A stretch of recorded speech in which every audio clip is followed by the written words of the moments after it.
तालिबानी सब सोच रहे थे कि अमेरिका की फौज हटे तो इनको हम दिखाएं, और यहां बैठे तालिबान सोच रहे हैं कि ये योगी मोदी हटें और हम इनको मजा चखाएं।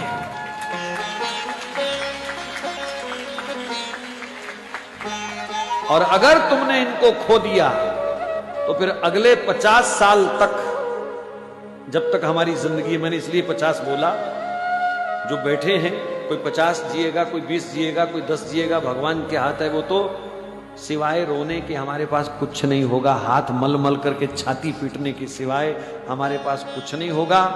मैं उनका पक्ष सिर्फ इसलिए लेता हूं कभी कभी क्योंकि इन्होंने हमारे धर्म की सेवा की है, इन्होंने निष्काम होकर के हमारे देश की सेवा की है।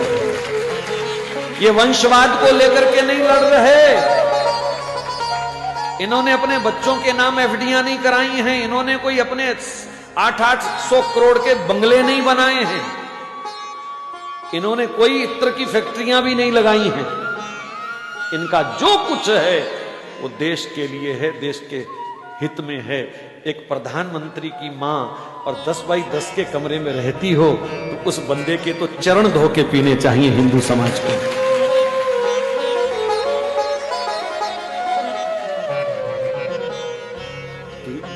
ये देश त्याग का पुजारी है और इस त्याग को भी पूजना पड़ेगा। हो सकता है यहां कोई उनके विरोधी दल के बैठे हों, लेकिन अगर हिंदू हो तो फिर विरोध छोड़ दीजिए।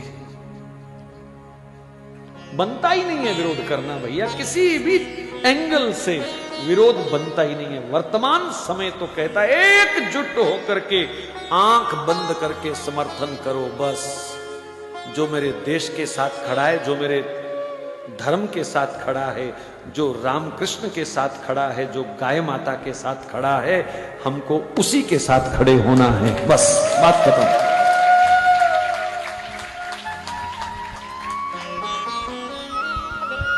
500 वर्ष का कलंक धुल रहा है अयोध्या में है?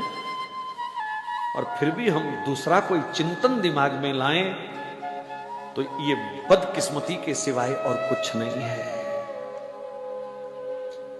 ये देश राम का है, ये परिवेश राम का है, और जो राम का सम्मान करे उनका सम्मान हमको करना ही चाहिए हर हालत में। कोई दूसरी राय नहीं है, बात खत्म। देश सुरक्षित है इन हाथों में और इन्हीं हाथों में रहना चाहिए, बात खत्म। बस हम तो एक ही प्रार्थना कर रहे हैं कि जब चाय वाला जाए तो गाय वाला आए, बस।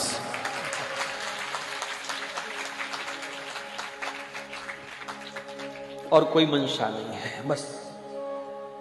ये परमात्मा ऐसी विभूतियों को कभी कभी कृपा करके भेजता है। धनुष बाण लेके स्वयं वो बहुत इमरजेंसी में आता है, अपनी विभूतियों को वो भेजता है। और ये भी विभूतियां हैं हमारी, इसलिए आंख बंद करके समर्थन करना चाहिए। ये मेरा आपको व्यक्तिगत सुझाव है, बस, और कुछ नहीं है। ये व्यक्तिगत सुझाव है।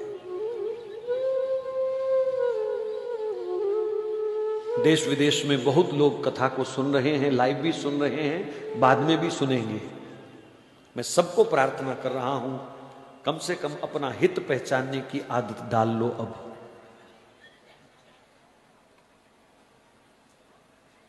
ऐसा अवसर दोबारा नहीं आएगा हमारे पास।